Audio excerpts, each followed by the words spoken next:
wonderful person in my life. She is known to me as Auntie Kate. She was born and raised to the age of 14 in the United Kingdom. There, she lived in a stone brick house in Oxfordshire until her big move to Australia in the 1970s. After arriving in Australia, Auntie Kate and her siblings were scared. They were very young and now had a new home, new friends, discovered new foods and experienced all the unfamiliar animals. When they attended school, they found it very easy to make new friends, some of which they are still in contact with today. Everyone was very welcoming and willing to show Kate the Australian way of life. They very easily became accustomed to their new life in Australia. Kate grew up with her mother and father very much still British, with their stance on political agendas and the British monarchy. Their love for the Queen was to be passed down to their children, as Auntie Kate is still very fond of the Queen still to this day. When they moved to Australia, they kept the British tradition of the Sunday roast alive, and every Sunday there would be a family dinner that everyone had to attend. When Auntie Kate's mother invited friends around, there would always be a large range of small cakes, scones, sandwiches and teas provided, which brought out her English heritage. My Auntie Kate loves visiting England, with some of her traits being very much associated with her English heritage.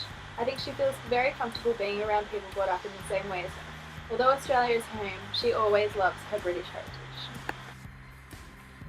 British settlers arrived in Australia in January of 1788. It took them 252 days. That's just over 8 whole months.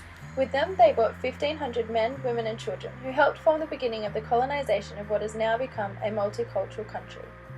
They brought with them their traditions, cultures, language, religion, history, legal system, sports and foods, many of which are still evident in the lives of Australians today. From sports such as cricket, rugby and soccer, to foods such as roast dinners, scones and fish and chips, the British heritage is still very evident. The British settlers arrived with a language foreign to the Indigenous people of Australia, yet it is now the most widely spoken language in Australia, with many people learning it from either birth or as they migrate here from a non-English speaking country. It has shaped our education system and our children's futures. The Australian flag has been designed to incorporate the English Union Jack, which we fly with pride as Australians. Although Australia is an independent country within the Commonwealth, Queen Elizabeth II is considered the Queen of Australia, and she is seen on our money every day. The English heritage has been hugely significant into the development of Australia and its people. It is evident in our everyday lives, from the small things to the bigger things, and I believe it has shaped our country to its wonderful identity of today.